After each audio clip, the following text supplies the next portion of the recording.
हमारे नेता चंद्रशेखर जी ने, सरफुद्दीन साहब ने और पीछे बैठे जितने नेता, उन्होंने एक जिम्मेदारी इस पीडीए की लीडरशिप के रूप में एक साधारण वर्कर को दिया है। मैं विश्वास दिलाता हूं 2 दिनों के अंदर आपको इससे और भी हमारा गठबंधन हम चाहेंगे। जसवंत सिन्हा साहब से भी हम कहा कि सब लोग आए, बिहार बचाना चाहते हैं तो हम सबके साथ।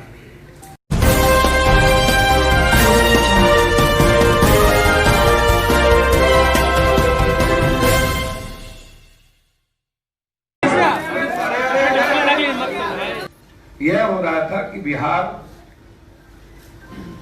बदलना चाहती है लेकिन कोई संकल्प के साथ विकल्प नहीं मिलता है।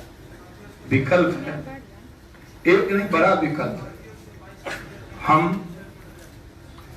अब खुद ही अपमानित हो रही है, कांग्रेस की आदत हो गई है अपमान होना।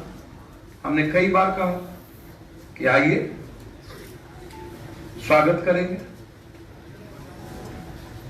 हमने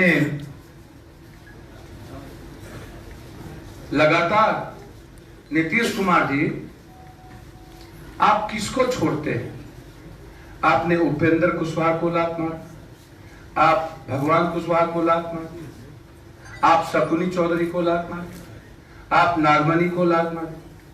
आप कहते तो हैं कि कुशवाहा हमारी बपोती है। कुशवाहा समाज के भीतर क्या नेतृत्व करने की क्षमता नहीं है? क्या उसके भीतर एक लीडरशिप नहीं है? यही हाल महागठबंधन में। आपको उपेंद्र कुशवाहा जी क्यों पसंद नहीं आए? 2 मुद्दा था जीतन राम मांझी, उपेंद्र कुशवाहा जी का, कि आप मुख्यमंत्री का चुनाव के बाद विधायक दल के द्वारा करें, और दूसरा था कॉमन मिनिमम प्रोग्राम बना लें। तो आपको 2 मुद्दे पर भी जब इतने बड़े अहंकारियों को यह आदत नहीं थी तो आपने एक अच्छे लीडर को आप लात मारे। और ये नीतीश जी वही हैं जिन्होंने जीतन राम मांझी को अकेला पप्पू यादव सपोर्ट के लिए खड़ा था, और ये दोनों भाई मिल करके उनका वध किया था, सम्मुख वध किया था।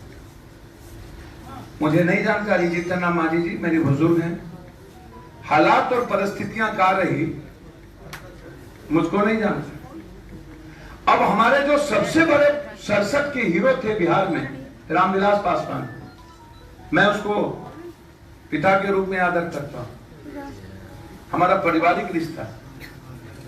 जब नीतीश कुमार से पूछा गया कि रामविलास जी बीमार है तो कहते हैं कि मुझको तो जानकारी नहीं है। शरद की जानकारी इनको थी, रामविलास जी की जानकारी पीएम को थी, वेंटिलेटर पर थे। इतना अपमान! क्या आप दलितों को हिंदुस्तान में परजीवी समझते हो? 100 में 90 हमारा, तो 90 में 19 दलित नहीं, 90 में 21 अत्यंत पिछड़ा नहीं। क्या 90 में सिर्फ कुर्मी और यादव, कुशवाहा नहीं, दलित नहीं, अत्यंत पिछड़ा नहीं? आप सबको ले चलो ना, ऊंची जात के लोग नहीं, सब हैं। हम पहला आदमी थे जिसमें लालू जी को कहे थे कि रघुवंश बाबू को मुख्यमंत्री बनाओ, सिंगल आदमी। तब तो सबसे ज्यादा गाली नीतीश कुमार ने दिया था ब्रह्म बाबा का के रघुवंश बाबू। तो आज उनको कभी ऐश्वर्या, कभी सुशांत, कभी भारत के संविधान को गला घोटने वाला हरिवंश, तो कभी जिसका अपमान किया रघुवंश बाबू याद आता। इनके पास कोई मुद्दा नहीं है। आप लगातार अपमान कर रहे हैं और मैं लगातार स्वागत करने के लिए बैठा हूं। ये बिहार की स्वाभाविक ताकत बनी है और ये बिहार के लिए आए हैं, न कि अपनी पार्टी के लिए। बिहार कैसे बचेगा, ये गंभीर चिंता मंच पर बैठे नेताओं की है। खाद वाले लोग हैं, राजनीति यहां करने वाले कोई नहीं है। ये सब के सब सामाजिक बदलाव के लीडर हैं और हम लोगों ने बहुत क्लियर है, मेरी कोई महत्वाकांक्षा नहीं है।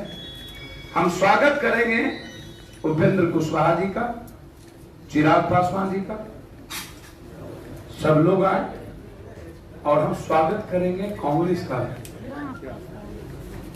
ये हमारा जो गठबंधन है, जब बिहार बचाना चाहता है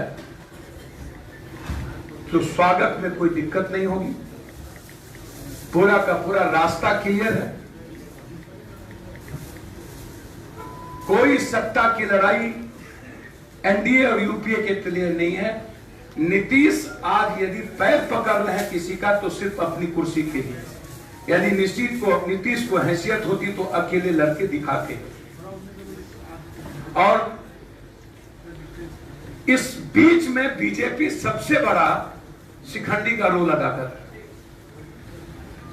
बीजेपी ने दूसरों के कंधों पर बंदूक रख के जीतन राम मांझी को निकलवाया, उपेंद्र कुशवाहा को बेइज्जत किया, अब कांग्रेस को बेइज्जत कर रही है। उसमें बीजेपी की भूमिका और रामविलास पासवान जी और नीतीश कुमार जी के बीच भी बीजेपी की ही भूमिका। मतलब बीजेपी गुजराती भाइयों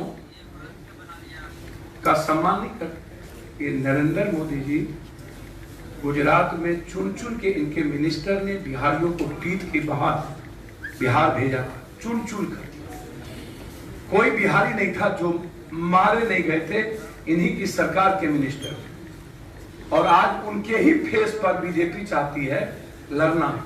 मतलब बिहारी कोई फेस नहीं होगा, गुजरात का फेस होगा। बिहारी और बिहार का बेटा ही बिहार का नेतृत्व करेगा। इसीलिए आज हमारे नेता चंद्रशेखर जी ने, सरफुद्दीन साहब ने और पीछे बैठे जितने नेता, उन्होंने एक जिम्मेदारी इस पीडीए की लीडरशिप के रूप में एक साधारण वर्कर को दिया है। मैं विश्वास दिलाता हूं 2 दिनों के अंदर आपको इससे और भी हमारा गठबंधन हम चाहेंगे। जसवंत सिन्हा साहब से भी हम कहा कि सब लोग आए, बिहार बचाना चाहते हैं तो हम सबके साथ